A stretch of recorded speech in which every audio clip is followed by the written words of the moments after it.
Friedrich Nietzsche once wrote that women are God's second mistake. But what if I told you that this same philosopher who seemed to dismiss women actually created the most powerful dating philosophy for the modern feminine mind? This isn't just another self-help theory wrapped in academic language. This is something far more revolutionary and far more dangerous to the status quo of how women approach relationships. You see, Nietzsche's controversial statement came from his work Twilight of the Idols, where he was actually attacking the traditional Christian view of women as temptresses and sources of evil. The man who declared God is dead wasn't condemning women, he was condemning the entire moral framework that diminished them. But here's what most people never discover. Buried within his philosophy of the will to power lies the most sophisticated blueprint for feminine relationship mastery ever conceived. Think about this for a moment. Nietzsche, the philosopher who experienced profound rejection from Lou Andrea Salome, the brilliant Russian woman he desperately wanted to marry, didn't retreat into bitterness. Instead, he transformed his pain into philosophical insight.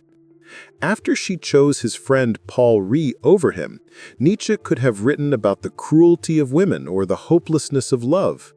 Instead, he developed the concept that would become his greatest contribution to human understanding: the will to power. The will to power isn't about domination. That's where everyone gets it wrong. It's about self-creation, about becoming the author of your own values instead of accepting what others hand you. And this, right here, is why most dating advice feels so hollow, so reactive, so fundamentally weak. Most dating advice teaches women to be responders, to wait, to hope, to position themselves as objects to be chosen. Nietzsche's philosophy teaches the exact opposite. It teaches self-creation. His sister Elizabeth later manipulated his unpublished notes to support her own agenda. But the true philosophy, the philosophy that emerged from his lived experience of rejection and transformation, offers something unprecedented. It offers women a way to transcend what Nietzsche called slave morality in relationships. You know that feeling when you're constantly analyzing his texts, wondering what he meant, adjusting your behavior based on his reactions? That's slave morality. You know that voice in your head that says you need to be more available, more agreeable, more accommodating to earn love? That's exactly what Nietzsche identified as the thinking that keeps people powerless. The Übermensch, Nietzsche's concept of the person who creates their own values, isn't some unattainable ideal. It's a practical framework for relationship mastery that begins with a fundamental shift in how you see yourself and your power. But before you can become the Übermensch of your dating life, you need to understand why 97% of women are trapped in what Nietzsche called slave morality in their relationships. What Nietzsche called slave morality in their relationships, and it's destroying their power from within. You've probably felt this yourself, though you might not have had the philosophical framework to understand what was happening to you. You know that moment when you craft the perfect text message, then delete it and rewrite it 3 times before sending? That's slave morality in action. You're operating from the assumption that your natural impulse, your authentic voice, somehow needs to be refined and perfected to be worthy of his attention. You're treating his potential response as the measure of your value. Nietzsche identified this pattern over a century ago. Slave morality, he explained, is the mindset of reactive beings, people who define themselves in relation to others rather than creating their own standards. In relationships, this shows up as a constant state of mental calculation.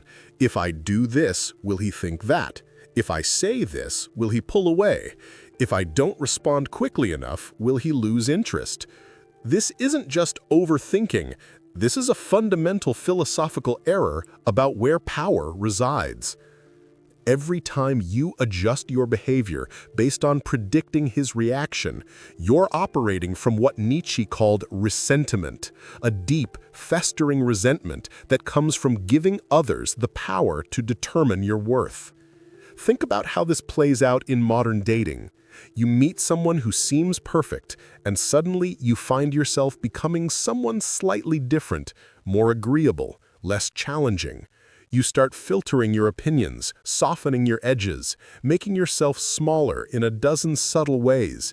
You tell yourself you're being feminine or supportive, but what you're actually doing is practicing slave morality, defining your value through his approval. The resentment builds slowly. When he doesn't text back immediately, you feel that spike of anxiety mixed with anger. When he makes plans without consulting you, you swallow your irritation and smile. When he gives his attention to other women, you feel that familiar cocktail of inadequacy and rage. This is ressentiment, the poisonous emotion that Nietzsche identified as the hallmark of slave morality. Society has conditioned women into this pattern so thoroughly that most don't even recognize it as a choice. From childhood, you're taught that love is something you earn through good behavior, that relationships require sacrifice of self, that the right man will complete you. These aren't just outdated ideas, they're philosophical frameworks that guarantee powerlessness. The modern dating landscape amplifies this conditioning exponentially. Social media turns every interaction into a performance for an imaginary audience. Dating apps reduce complex human beings to a series of calculated swipes and messages. The entire system is designed to make you reactive rather than creative, responsive rather than generative. You've probably experienced the exhaustion that comes from this constant state of emotional vigilance, that feeling of walking on eggshells, of never quite knowing where you stand, of analyzing every interaction for signs of his interest or disinterest. This isn't the natural state of a powerful woman. This is what happens when you operate from slave morality. The cruelest part is how this mindset creates exactly what it fears most. When you're constantly seeking validation, you become less attractive. When you're always available, you become less interesting. When you're perpetually agreeable, you become less memorable. Slave morality doesn't just feel terrible, it actually undermines your romantic success. Nietzsche saw this pattern everywhere in his society, and he recognized it as a sickness. People who could be creating their own values, their own standards, their own reality, instead spent their lives in reactive servitude to systems and people who didn't have their best interests at heart. But here's what makes this truly tragic. Most women practicing slave morality are incredibly capable, intelligent, accomplished human beings. In their careers, their friendships, their creative pursuits, they demonstrate remarkable power and autonomy. But in romance, they revert to this ancient pattern of subjugation that robs them of everything that makes them magnificent. The resentment you feel toward men who play games or who seem to have all the power, that resentment is actually revealing something crucial about your own philosophical framework. You're angry because you're operating from a system that puts you at a fundamental disadvantage, and some part of you knows it. But here's what Nietzsche understood about power that most people miss entirely, and why his philosophy holds the key to relationship transformation. He proposed to her twice. She rejected him both times, eventually choosing his friend, Paul Rée, instead. The humiliation was profound and public. Nietzsche's friends watched him spiral into despair. His health deteriorated further, and for months he seemed to lose the philosophical confidence that had defined his work. But here's where the story becomes extraordinary. Instead of retreating into bitterness or self-pity, Nietzsche began to examine the philosophical foundations of his own suffering. Why had he given Lou the power to determine his worth? Why had he approached her from a position of need rather than abundance? Why had he, the philosopher who preached self-creation, suddenly found himself seeking completion through another person? These questions led him to one of his most revolutionary insights, that most human suffering comes from operating within power structures that we never consciously chose. He realized that his romantic anguish wasn't really about Lou at all. It was about his unconscious acceptance of a framework where his value depended on her approval. Nietzsche's physical frailty played a crucial role in developing this philosophy. Plagued by severe migraines, digestive problems, and near blindness, he couldn't rely on conventional forms of masculine power. He couldn't intimidate, couldn't dominate through physical presence, couldn't fall back on the traditional tools that other men used to assert themselves. This forced him to develop something far more sophisticated: psychological mastery. His isolation became his laboratory. Spending months alone in mountain retreats, cut off from the social dynamics that most people navigate unconsciously, Nietzsche gained a clarity about human behavior that's almost impossible to achieve from within the system. He could see patterns that others couldn't see because he wasn't invested in maintaining them. This outsider perspective revealed something crucial about relationships. Most people approach them backwards. They try to get love, attention, validation, operating from scarcity and need. But authentic power, Nietzsche realized, comes from the opposite direction. It comes from self-creation, from becoming so genuinely compelling that others naturally gravitate toward you, not because you need them to, but because you've created something genuinely magnetic. The will to power emerged from this realization. It wasn't about dominating others. That's still reactive, still dependent on external circumstances. True power comes from the ability to create your own values, your own reality, your own identity, independent of what others think or do. Nietzsche's romantic rejections taught him that seeking validation is fundamentally self-defeating. When you approach someone from a position of need, you're already operating from slave morality. You're making them the judge of your worth, the source of your happiness, the measure of your success. This dynamic is toxic to both people involved. It makes you desperate and them burdened. His sister Elizabeth later tried to sanitize his philosophy, to make it more palatable and conventional. But the raw truth that emerged from his personal struggles was far more radical. That authentic strength comes not from getting what you want from others, but from becoming someone who creates value rather than seeks it. The man who wrote, "What does not kill me makes me stronger," wasn't speaking abstractly. He was describing his own transformation from someone who sought love to someone who understood how to create it. Now, let me show you exactly how to apply his will to power in your dating life, starting with the foundation that changes everything. The Übermensch woman doesn't play dating games.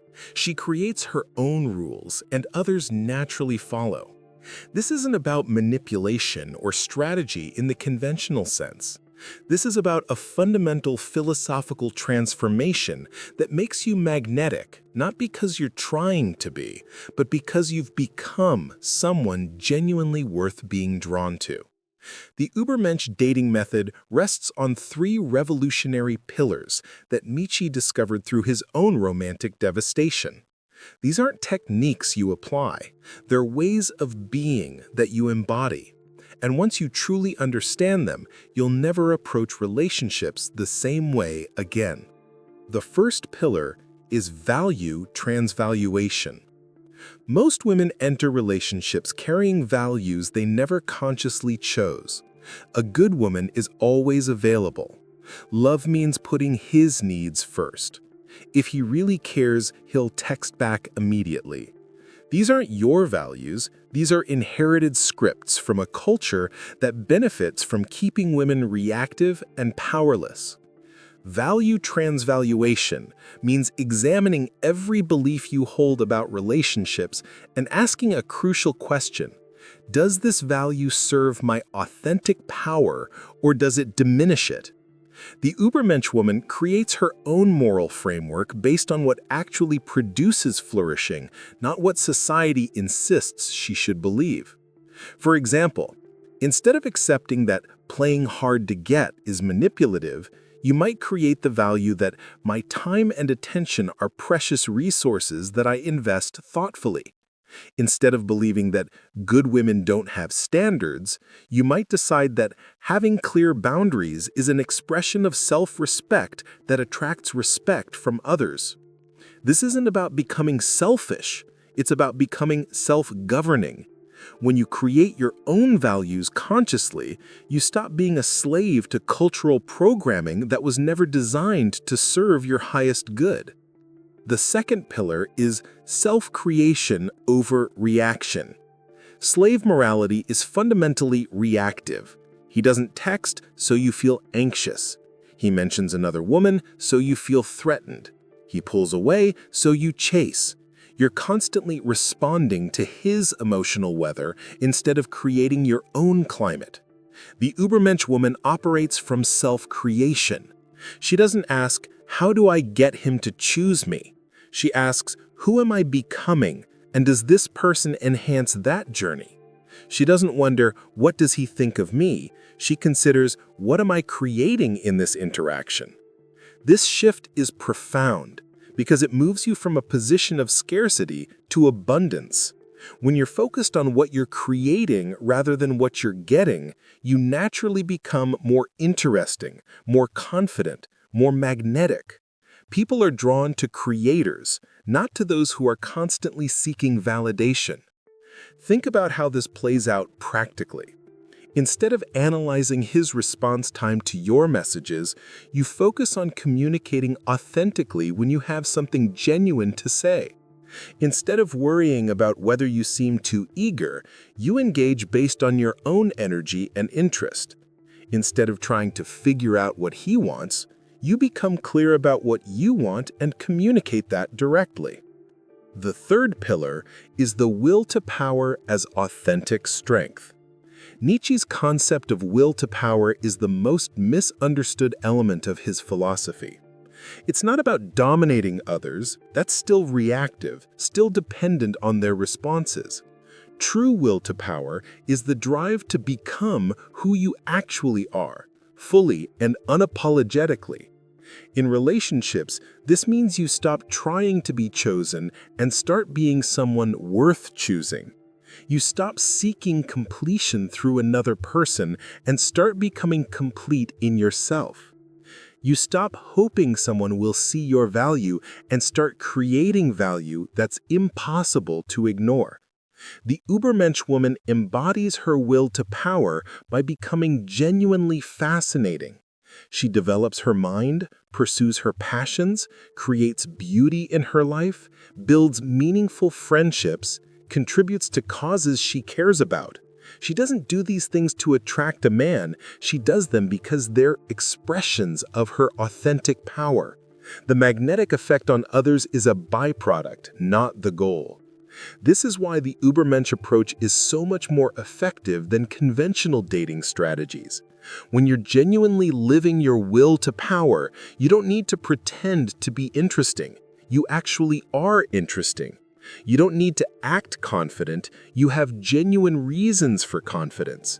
You don't need to play hard to get, you actually have a life worth protecting. Applying the method, from philosophy to practice. Here's how this transforms your actual dating experience. When you meet someone new, instead of immediately shifting into evaluation mode, wondering if they like you, if they'll call, if you're measuring up, you stay in creation mode. You ask yourself, how can I express my authentic self in this interaction? What can I create here that's genuinely valuable? When conflict arises, instead of reactive people-pleasing or defensive arguing, you respond from your established values. If someone violates a boundary you've consciously created, you address it directly and without apology. If someone's behavior doesn't align with the kind of relationship you're creating, you communicate that clearly rather than hoping they'll change. When you feel the old familiar urge to text first, to over-explain, to chase, to prove your worth, you pause and reconnect with your will to power. You ask, what would the woman I'm becoming do in this situation? And you act from that place, not from fear or scarcity. The result is paradoxical but inevitable. When you stop trying so hard to be chosen, you become more choosable. When you stop seeking validation, you become more worthy of it. When you stop reacting to others' emotional states, you become someone others want to be around. This is the essence of Nietzschean relationship mastery. You transform yourself from someone who hopes to be loved into someone who naturally inspires love, not through manipulation or strategy, but through the authentic expression of your own power. Now, let me show you exactly how to implement these principles starting today. Here's how to start your transformation into a relationship Übermensch, beginning with your very next interaction. This isn't about overnight personality reconstruction. It's about conscious, daily choices that align with your philosophical evolution from slave morality to authentic power. Morning practice, the will to power check-in. Every morning, before you check your phone, before you scroll through social media, before you start reacting to the world, spend 5 minutes asking yourself 3 questions that Nietzsche would recognize as fundamental. What am I creating today? What values am I expressing through my choices? How can I embody my authentic power? This simple practice breaks the reactive pattern that keeps most women trapped in slave morality. Instead of starting your day by consuming information about what others are doing, thinking, or feeling, you begin from a place of self-creation. This sets an internal compass that guides your interactions throughout the day. Communication transformation, from seeking to creating. The next time you feel the urge to text him first, to explain yourself, to seek reassurance, pause and apply value transvaluation. Ask yourself, is this communication creating value or am I seeking validation? If you're creating value, sharing something genuinely interesting, expressing authentic appreciation, contributing to meaningful dialogue, then communicate from that place. But if you're texting because you're anxious, because you want to know where you stand, because you're hoping for a specific response, then don't. This isn't about playing games. It's about operating from philosophical integrity. The Übermensch woman communicates when she has something authentic to express, not when she needs emotional regulation from others. Boundary implementation. Philosophical foundation first. Before you set any boundary, establish the philosophical foundation. Instead of saying, I don't like when you do that, you say, I've created a standard for myself about how I allow people to treat me, and this doesn't align with that standard. You're not asking for permission or accommodation. You're stating your reality. Practice this language. I've decided that. Instead of, I need you to, or I value this in my relationships, instead of, you should. This linguistic shift reflects the deeper philosophical transformation from reactive victim to conscious creator. The weekly value audit. Every week, examine one area where you might be operating from inherited values rather than conscious choice. This week, question your beliefs about how quickly you should respond to messages. Next week, examine your assumptions about who should initiate plans. The following week, challenge your ideas about what constitutes too much or not enough in terms of your own self-expression. This process of ongoing value transvaluation keeps you conscious and prevents you from sliding back into unconscious patterns. The Übermensch is not a destination. It's a process of continuous self-creation. Social dynamics, creating rather than reacting.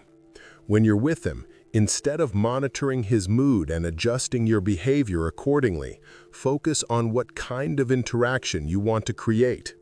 If you want depth, ask questions that create depth. If you want playfulness, bring playful energy. If you want intellectual stimulation, Introduce ideas that stimulate you. Stop waiting for him to set the emotional tone of your interactions. The person with the strongest philosophical foundation naturally influences the dynamic. When you're operating from will to power rather than reactive insecurity, you become someone others naturally want to match energetically. The integration practice, daily power embodiment. Choose one small way each day to practice authentic power outside of romantic contexts. Speak up in a meeting when you have something valuable to contribute. Pursue a creative project that expresses your authentic interests. Have a conversation that matters to you, rather than just making small talk. This daily practice of embodying your power in low-stakes situations builds the philosophical muscle you need to maintain your Übermensch identity in romantic relationships. Power isn't something you turn on and off. It's something you consistently develop and express. Emergency protocol. When you feel yourself slipping, when you catch yourself falling back into slave morality patterns, analyzing his behavior, seeking external validation, compromising your values for approval, immediately ask, what would the woman I'm becoming do right now? Then do that thing, even if it feels uncomfortable. Remember, discomfort often signals growth. The Übermensch path requires you to act from your conscious values rather than your conditioned reflexes. This creates temporary discomfort, but lasting transformation. But remember, this philosophy requires commitment to your own evolution. The question isn't whether you can become a relationship Übermensch, it's whether you will choose to. Right now, in this moment, you're standing at the same philosophical crossroads that Nietzsche faced after his rejection by Lou Salome. You can retreat into the comfortable patterns of slave morality, continuing to seek validation and react to others' choices. Or you can begin the most important transformation of your life. This isn't a decision you can delay indefinitely. Every interaction you have from this moment forward is either moving you toward authentic power or deeper into reactive patterns. Every text you send, every boundary you set or fail to set, every choice between self-creation and approval-seeking is shaping who you become. The will to power isn't calling to everyone.